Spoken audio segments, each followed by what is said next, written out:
Very much, Allie. Time now is 5:33, and this morning, West Bloomfield Township leaders are facing some tough questions after a trustee was charged in a hidden camera investigation. Trustee Jim Manna is facing multiple felony charges. Investigators say Manna placed hidden cameras inside smoke detectors in the bedrooms and bathrooms of his adult stepdaughters. Authorities also allege more than 30 explicit videos were recovered from his smartphone. Well, last night, the township board held its first public meeting since Manna's arrest, but Manna's chair remained empty. 7 News Detroit reporter Ryan Marshall's in West Bloomfield this morning with more on this. And Ryan, what are residents asking for, and is there anything that other trustees can do in this situation?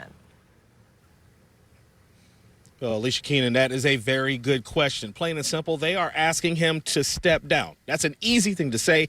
It's an even harder thing to do. The board's hands are certainly tied. So all they can do is sit and watch to see how this court case plays out and unfolds.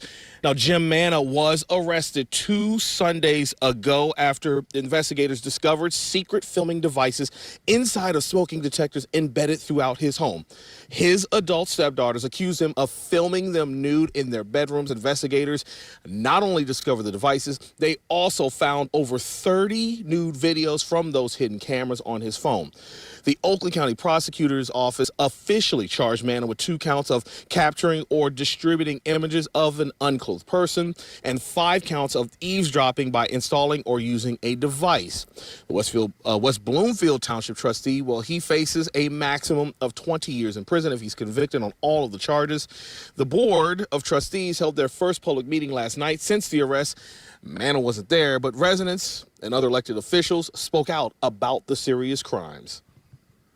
The details of the evidence in this case shared by the Oakland County Prosecutor and Sheriff's offices are truly disturbing and have created a feeling of disgust and unease throughout the community. The Township Board has no authority to remove him, so he either would have to make the decision himself or upon conviction, if that were to happen, then the governor is empowered to remove him. I experienced shock and dismay.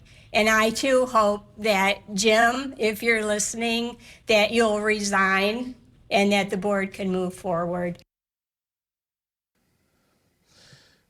Back out here live in West Bloomfield, we got their side of the story. We tried to get Jim Manna's side of the story. We went to his home to try to hear what he had to say about all of that, but nobody was home. Not surprising there. No one answered, I should say. If he does resign, the board can appoint a new trustee.